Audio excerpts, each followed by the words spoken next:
Simple machine के ये tips देखकर आपका काम भी आसान हो जाएगा और ये टिप्स कोई टेलर नहीं बताएगा। बहुत ही आसान और सिंपल से टिप्स हैं। आप वीडियो को पूरा देखें और अपने काम को आसान बनाएं। सबसे पहला टिप्स है हमारा, आपको लेना है एक पेपर पिन।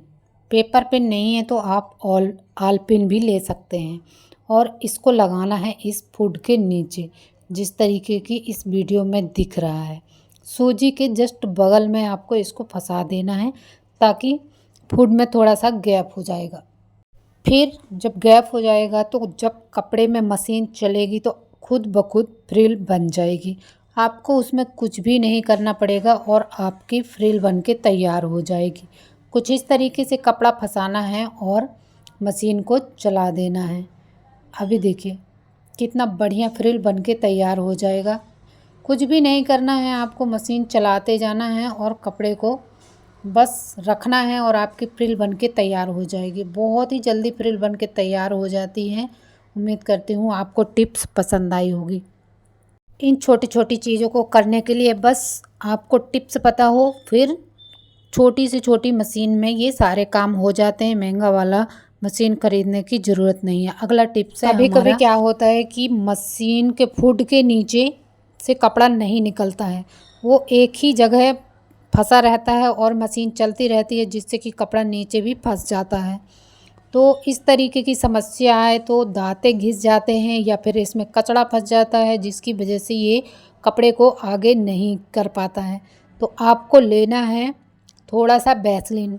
ठंडी में वैसलीन सभी के घर में मिल जाता है और ये काम वैसलीन से ही हो जाता है। तो इसको लगा देना है दांते में, जिससे कि हमारी मशीन अच्छे से चलने लगती है। ये ग्रीस का काम करता है। तो इस तरीके से लगा के और फिर फुट को लगा देना है। अब आपकी इतनी बढ़िया मशीन चलेगी और आपका कपड़ा भी आगे को जाएगा।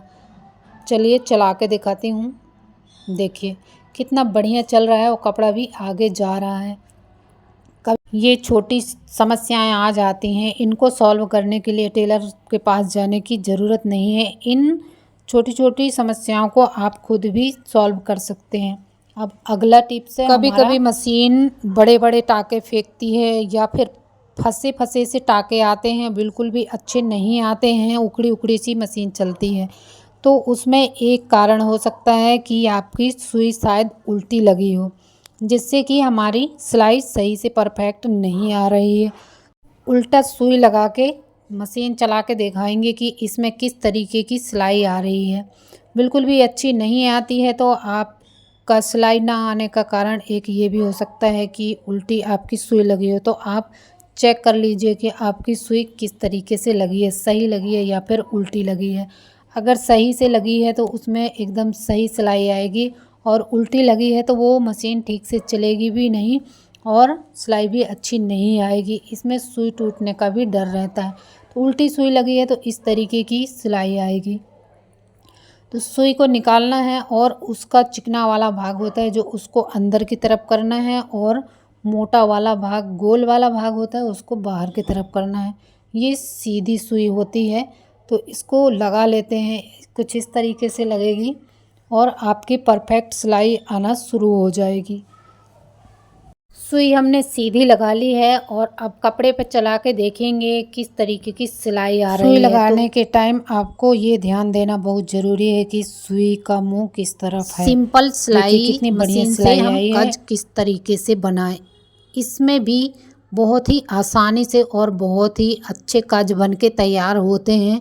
कुछ इस तरीके से आप ध्यान से देखिए। एक कपड़े में चौक लगा लेना है या फिर आप कज पे भी चौक लगा सकते हैं और कुछ इस तरीके से घुमा घुमा के इसमें सिलाई लगा लेनी है। जो चौक का निशान है उसको छोड़ते हुए आप साइड साइड में सिलाई लगा लीजिए, आपका काज बन के तैयार हो जाएगा।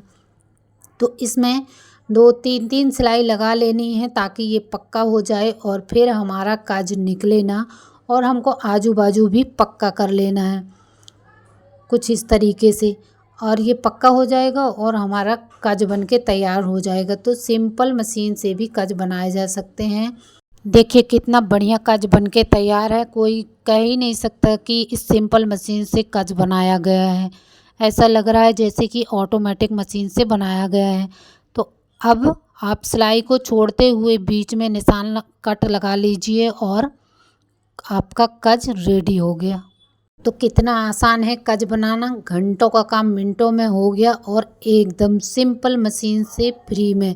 क्योंकि हम कज बनाते रहते हैं, घंटों भरते रहते हैं, अब आप सिंपल मशीन से भी कज बना के तैयार कर सकते हैं कुछ इस तरीके से जैसे कि मैंने बनाया है। इसी मशीन से आप इंटरलॉक, पीको और कज भी बना सकते हैं। ये देखिए पिल्लो कवर ऐसे फट जाता है ना, सीधी सिलाई मारते हैं तो जल्दी फट जाता है। सिंपल सा टिप्स है और आपका पिल्लो एकदम पक्का हो जाएगा, फिर कभी भी ये फटने वाला नहीं है। पिल्लो फट जाएगा लेकिन सिलाई नहीं निकलेगी। तो उम्मीद करती हूँ ये टिप्स आपको पसंद आए होंगे। अगर पसंद आए हों तो प्लीज़, कमेंट के लिए तो नहीं बोलूँगी, एक लाइक ज़रूर कर देना और शेयर कर देना। तो इसको देख लीजिए पिल्लो कवर कैसे सिलना है। तो आपको फूड निकाल देना है और सुई लगी रहने देना है और फिर चलाते हुए जिगजैग सिलाई कर लेना है। फूड को निकालने से बहुत ही जल्दी जिगजैग सिलाई होती है और बहुत ही अच्छी और पक्की फिनिशिंग के साथ हो जाती है। तो आप भी ट्राई कर सकते हैं और अपने काम को पक्का और आसान बना सकते हैं। अगला टिप्स है हमारा, इस तरीके की फोम सीट सभी के पास होती है, कपड़ों में आ ही जाती है। तो उसको 2 कट कर लेना है, अपने पैर के साइज़ का कट कर लेना है और लेना है 2 सॉक्स जिसकी रबड़ ढीली हो गई है, वही सॉक्स ले लीजिए, काम आ जाएगा। तो इसको एक सिलाई कर लेना है और पहले पिन अप करना है और फिर सिलाई करके ये एक्स्ट्रा कपड़ा निकाल देना है और दोनों में इसी तरीके से सिलाई कर लेंगे और एक्स्ट्रा कपड़ा निकाल देंगे तो हमारे बहुत ही अच्छे पीत बन के तैयार हो जाते हैं। जूता या जूती के जो ये अंदर के ये डला रहता है ना, ये ख़राब हो जाता है, अक्सर फट जाता है। तो ये आप बना के डाल सकते हैं। अब फ्री में भी बन गया और हमारा जूता भी सही हो गया। तो ये बहुत ही बढ़िया टिप्स है, उम्मीद करती हूँ आपको पसंद आई होगी। अगला टिप्स है, कई लोग बोलते हैं मशीन का चक्का नहीं चलता है, वो छूट जाता है बार बार। तो ये एक समस्या नहीं है, इसमें जो ये पैडल लगा हुआ है ना वो आगे की तरफ हो जाता है जिससे कि मशीन में फंसता नहीं है, चक्का में फंसता नहीं है और ये चक्का चलता नहीं है। तो इसको बस आगे की तरफ कर दीजिए, आपका चक्का आसानी से चलने लगेगा कुछ इस तरीके से। अगर ढीला हो जाता है तो उसका स्क्रू लगा हुआ है उसको टाइट कर लीजिए और आपका काम कंप्लीट हो जाएगा, ओके हो जाएगा।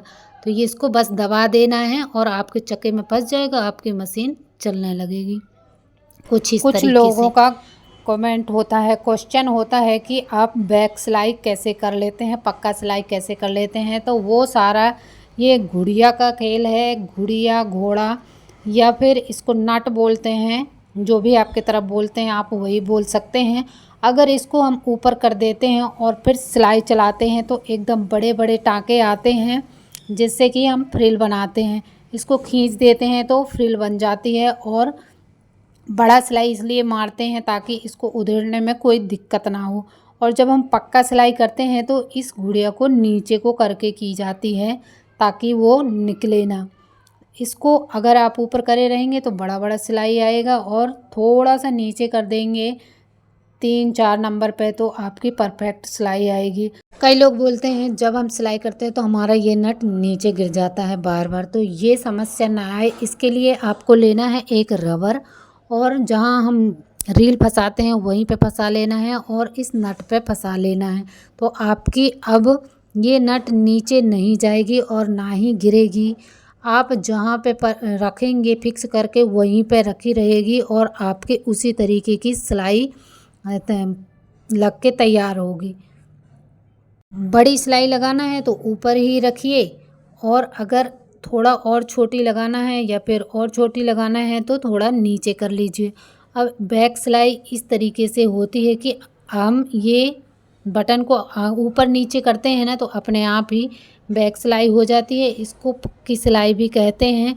जब हमारी सिलाई कंप्लीट हो जाती है तो लास्ट में ये सिलाई लगाई जाती है। ऊपर कर देंगे तो बड़ी सिलाई आ जाएगी और नीचे करेंगे तो वो फिर से बैक होके वहीं पे सुई चली जाएगी।